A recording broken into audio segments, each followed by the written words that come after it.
Hey everyone, I hope you're all doing amazing. Today I wanted to talk about an out-of-place structure for my wonderful home state of Michigan. There's a lot of intrigue and mystery surrounding Michigan, so I'm really excited to dig into it. I was looking into this old world structure called the Detroit Waterworks Park Tower, and to me this building is really beautiful and mysterious.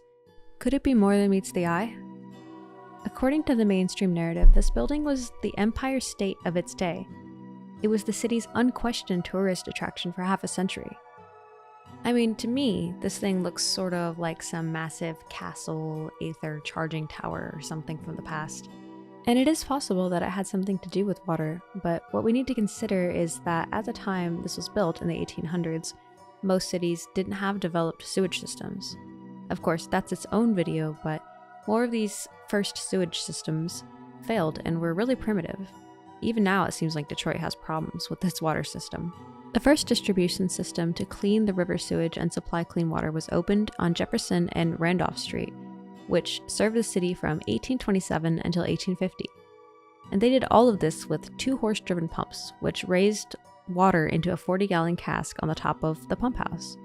Now, obviously I'm no engineer, but that doesn't seem like the most efficient way.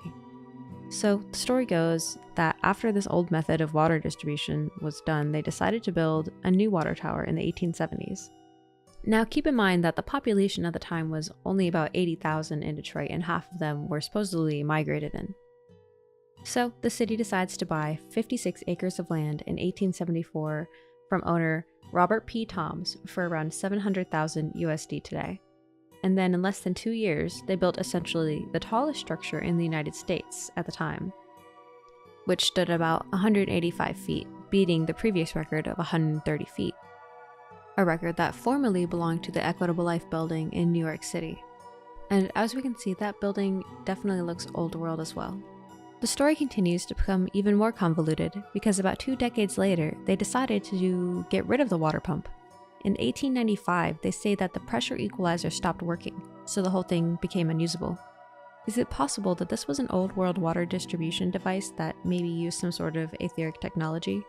Maybe even using gravity for pressure and force? But the story is that they built the tallest building in America with the sole purpose of it being this amazing water system to only 20 years later say, forget it, let's just use it as a tourist attraction. Isn't that a bit strange? If it was just supposed to be a tourist attraction, and you had all these amazing postcards with the lake and so many people would flock to come see this, why demolish it? In 1945, they demolished the building but kept the parks while making it unavailable to the public.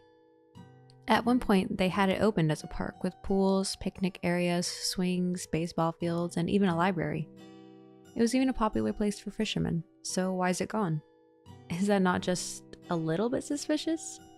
Maybe they didn't want people asking questions. Just think about how much money a site like this would bring today, with its rich history and the beautiful architecture. It makes no sense why they would go so far as to completely destroy it. And yeah, they have construction photos, but it's the same thing we always see. The structure is already totally built. I mean, what's the point of even taking a photo and labeling it a construction photo at this stage? It's obvious that they wanted to give the illusion that they built this massive structure at the point in time they want us to believe. But what do you think? There's a lot of crazy structures in Detroit. I remember going there as a kid and seeing some of the buildings on the inside, some of the old apartment buildings, and they were really beautiful inside. Very, very destroyed, but still you could see the structural beauty. There's honestly so much to go over in Michigan. This is just one of many mysterious and intriguing places and structures. So definitely let me know if there's anything else that you find specifically intriguing about Michigan. And I'll look into it. And maybe I've already been there, actually. I've been to a lot of places. I probably just didn't know what I was looking at. So let me know. And all we can hope is that our minds be unveiled. Let go of everything you think to be true. Relax the mind and ask the question, do I truly understand what this reality is?